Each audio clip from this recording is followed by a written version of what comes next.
I've been visiting Portugal for a long time now, and every time I return to Porto, something about the city captivates me. Maybe it's the bohemian relaxed atmosphere. Maybe it's the glittering lights at night that brighten one of the most scenic views I've ever seen in a city. Perhaps it's the food, but after some thought, I believe it's the people.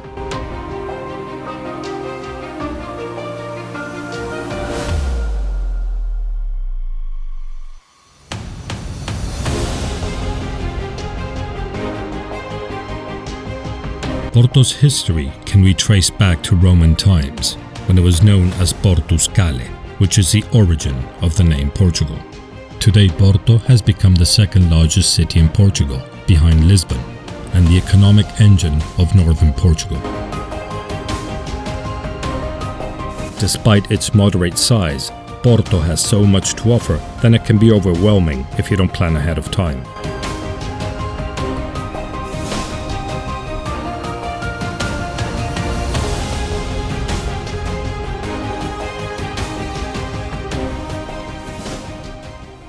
We'll start at Ribeira, the riverfront, the pulsing heart of the city.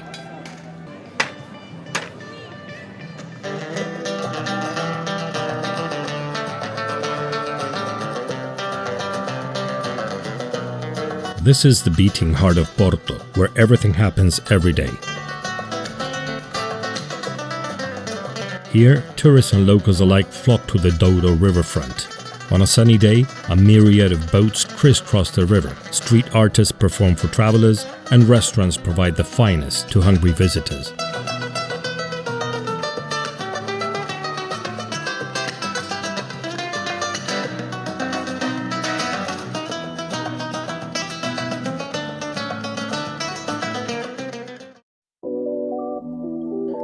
When Porto lights up at night, the medieval Ribeira, with its narrow cobblestone streets, alleys and atmosphere, will make you feel like you're in a movie, somewhere between Harry Potter and Pirates of the Caribbean.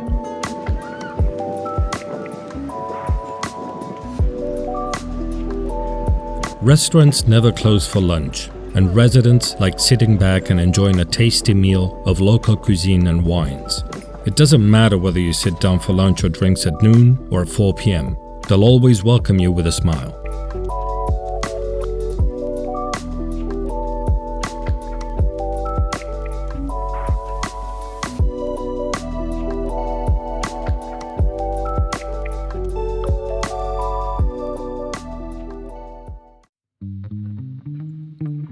It is now time to work our legs and start climbing Porto's hilly streets. So put on your comfy shoes and let's go see what more the city has to offer.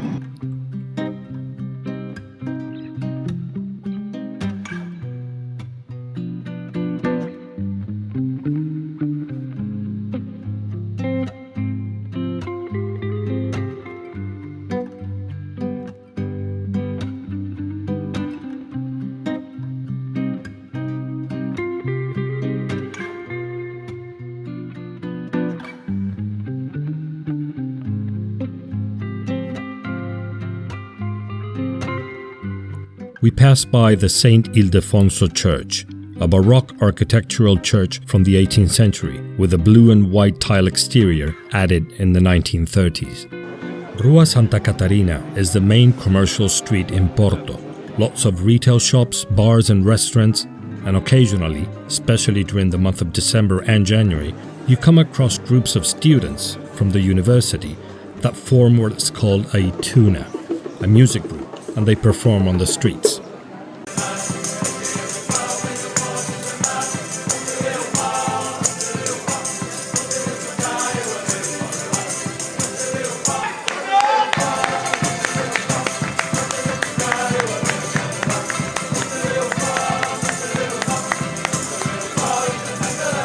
This is a tradition everywhere in Portugal, not only in Porto.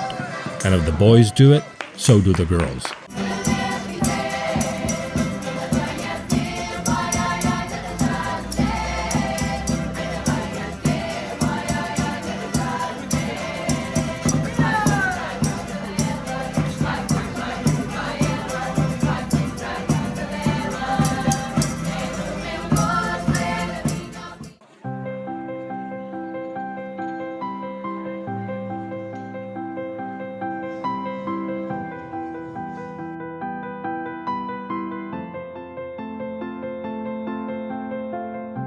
The base bar, located directly in front of the Torre dos Clérigos, is a pleasant area where you can enjoy a drink under the olive groves on a sunny day.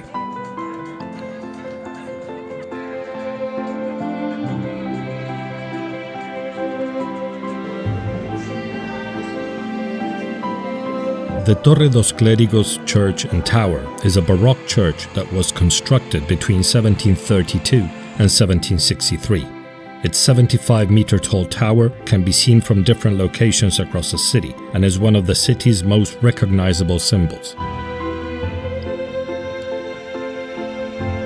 The views from the top are simply stunning.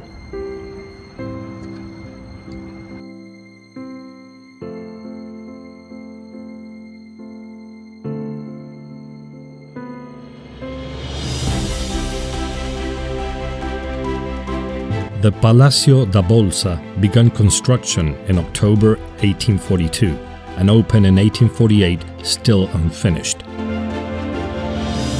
The Mercado Ferreira Borges is a historic building built in 1885 to replace the already old Mercado da Ribeira. It never fulfilled the functions for which it was originally intended. The São Bento railway building was constructed over a number of years, starting in 1904. The large panels of azulejo tile were completed in 1916, and the station was then inaugurated. An amazing building where you can admire the elegant craftsmanship of the painted tiles that decorate the station. The murals represent the moments in the country's history, and the multicolored panels depict rural scenes showing the people of various regions.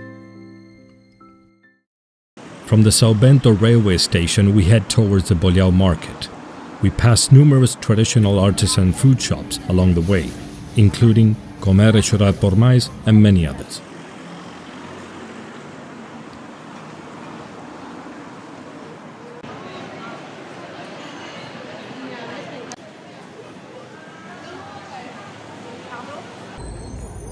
The Bolhão market is one of Porto's most iconic markets, having 4 main entrances on different levels. The monumentality of this construction is typical of neoclassic architecture. The market vendors are distributed across 2 floors.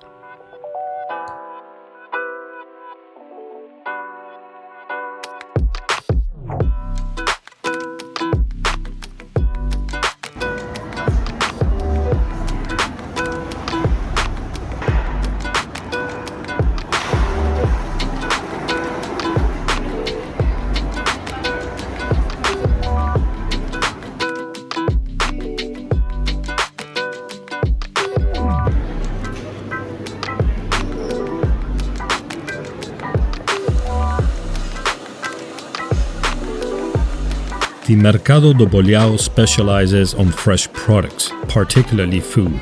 The sellers are organized into several categories, including fishmongers, butchers, horticulture, and floral sectors.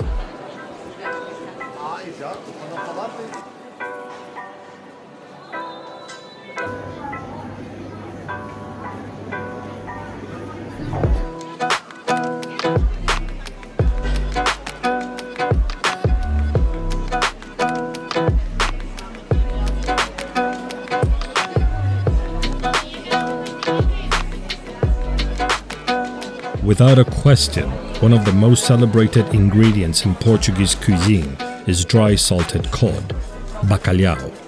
It is so prominent in traditional meals that it has become part of the country's identity.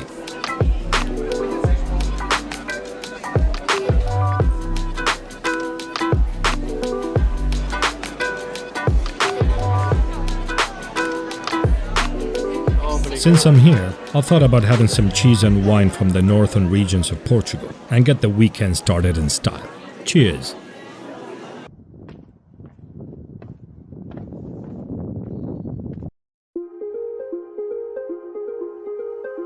The current Porto Cathedral structure began construction in the second part of the 12th century and continued under construction until the 16th and the 17th centuries. It is one of the city's oldest monuments and is situated in the city's historic center. The cathedral stands out amongst the port skyline and is easy to locate. The square around it offers excellent views of the Douro River and Gaia below, and magnificent sunset views.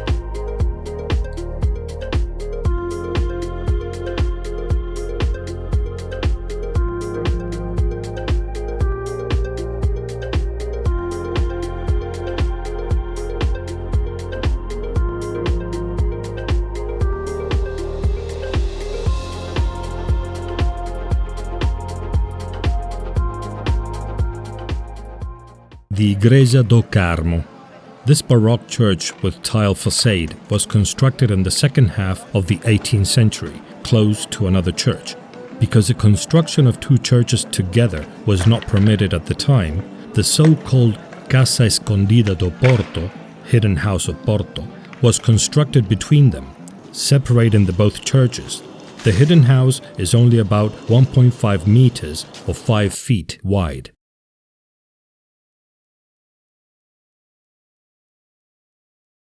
Designed in the 19th century, the Jardim do Palácio de Cristal, located near the Igreja do Carmo, is an elegant Victorian garden with walkways, fountains, peacocks, and stunning views of the Douro River and Vila Nova de Gaia.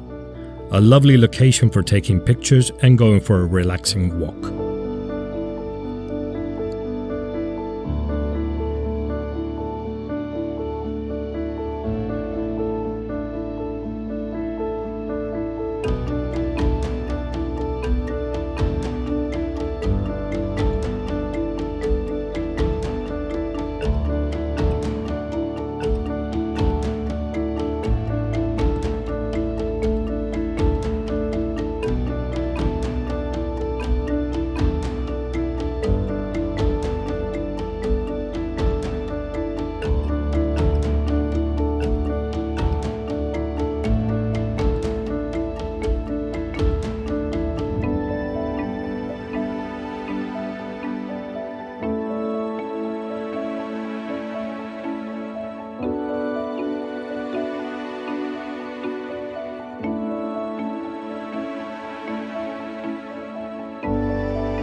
Vila Nova de Gaia is located on the opposite side of the Douro River.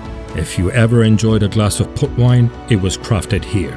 With approximately 50 port wine lodges, Vila Nova de Gaia is the final destination for this magnificent fortified wine. All of those long red tile roofs you see are lodges, where port wine is stored and aged.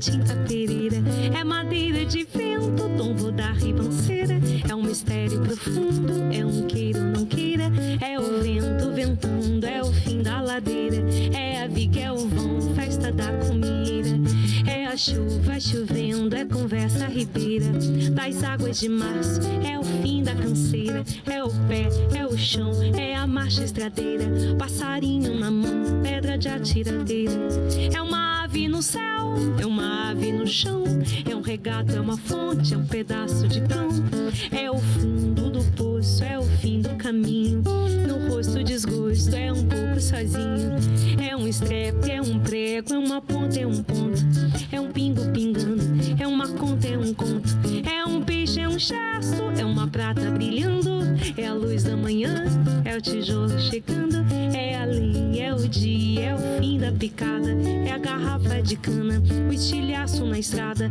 é o projeto da casa, é o corpo na cama, é o carro enguiçado, é a lama, é um passo, é uma ponte, é um sapo, é uma uma rã, é resto de mato na luz da manhã. São as águas de março fechando o verão, é a promessa de vida no teu coração.